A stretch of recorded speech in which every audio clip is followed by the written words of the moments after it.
કવા અને સ્વાગત છે તમારું પૂનમ્સ ફ્લેવર કિચનમાં। આજે હું તમને બનાવતા શીખવાડીશ બટેટાનું દહીં અજમા અને લસણ વાળું ગ્રેવી વાળું શાક, જે પંજાબી શાકને પણ તમે ભૂલી જશો એવું શાક બનશે। એના માટે મેં અહીંયા લીધા છે 350 ગ્રામ બટેટા, મીડિયમ સાઇઝના 5 છે।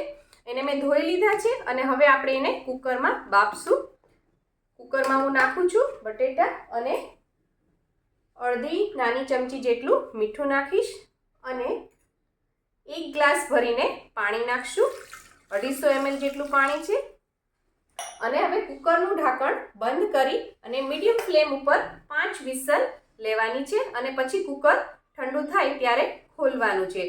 આ રીતે બટેટાને બાફવાના છે અને બટેટાને બાફતી વખતે તમે જો મીઠું નાખશો તો એક તો બટેટાનો ફ્લેવર સરસ આવી જશે, કારણ કે મીઠું અંદર સુધી ભળી જશે। બટેટાનો પોતાનો કોઈ ટેસ્ટ નથી હોતો, એટલા માટે મોળા નહીં લાગે। જ્યારે તમે બટેટા ખાશો, શાક ખાશો ત્યારે જે ફોડવું હશે એ તમને મોળું નહીં લાગે, થોડું સોલ્ટી હશે।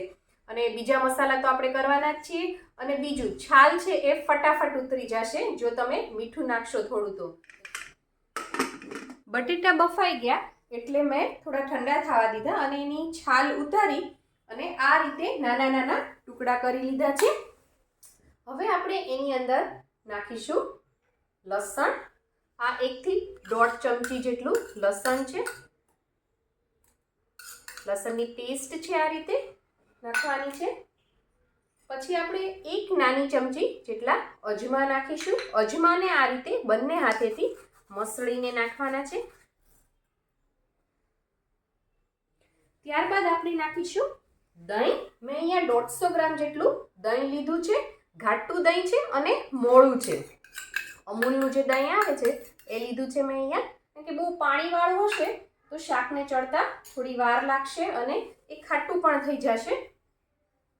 પછી થોડું હું મીઠું નાખું છું। આપણે બાફતી વખતે મીઠું નાખેલું છે એટલે આ તમે ટેસ્ટ કરીને તમારા ટેસ્ટ પ્રમાણે નાખજો। અને આ રીતે આ બધી વસ્તુને મિક્સ કરીને આને મેરિનેટ થવા દેવાની છે, અડધી કલાક સુધી થવા દેવાની। જો તમારી પાસે ટાઈમ ન હોય, ઓછો ટાઈમ હોય તો તમે 15 મિનિટ 10 મિનિટ પણ રાખી શકો છો।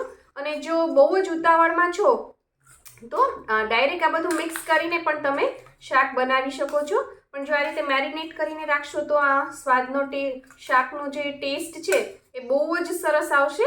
તો હવે હું આને અડધી કલાક ઢાંકીને આ રીતે રહેવા દઈશ, જ્યાંથી બધા જ ટેસ્ટ અંદર પ્રોપર ભળી જાય।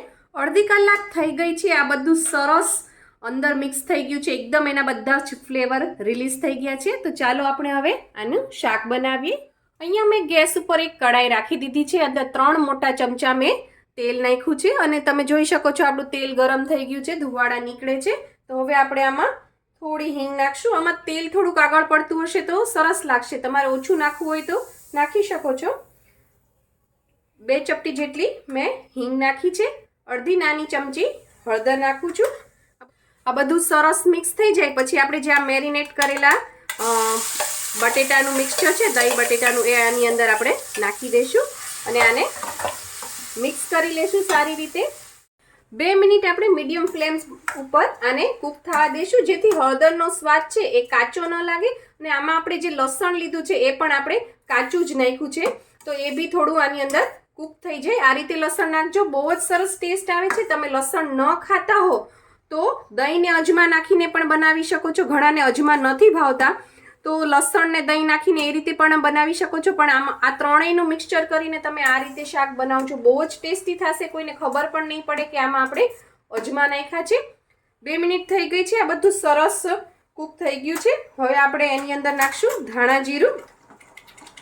1 નાની ચમચી આખી ભરીને નાખવાનું છે અને એની સાથે નાખીશું લાલ મરચું। એ પણ હું 1 આખી ચમચી ભરીને નાખું છું, કારણ કે મારું જે આ મરચું છે એ બહુ તીખું નથી, તમે તમારા સ્વાદ પ્રમાણે નાખી શકો છો। બટ હવે આને આપણે થોડી વાર માટે ચડવા દઈશું, કારણ કે બધી વસ્તુ કાચી છે તો બધી વસ્તુ ચડી જાય એટલે 5 મિનિટ આપણે એને ધીમા તાપે બધા મસાલાને કૂક થવા દઈશું। અને સાથે સાથે થોડી આપણે આની અંદર કોથમીર નાખી દઈશું અને બધું મિક્સ કરી દઈશું। જોઈ શકો છો તમે દહીં આપણું થીક છે એટલે દહીંએ બિલકુલ પાણી નથી છોડ્યું। જો પેલું પાણીવાળું દહીં હશે તો બહુ જ પાણી છોડશે અને શાક ખાટું થશે. અહીંયા દહીં પણ આપણું મોળું છે એટલે શાક જરા પણ ખાટું નહીં લાગે.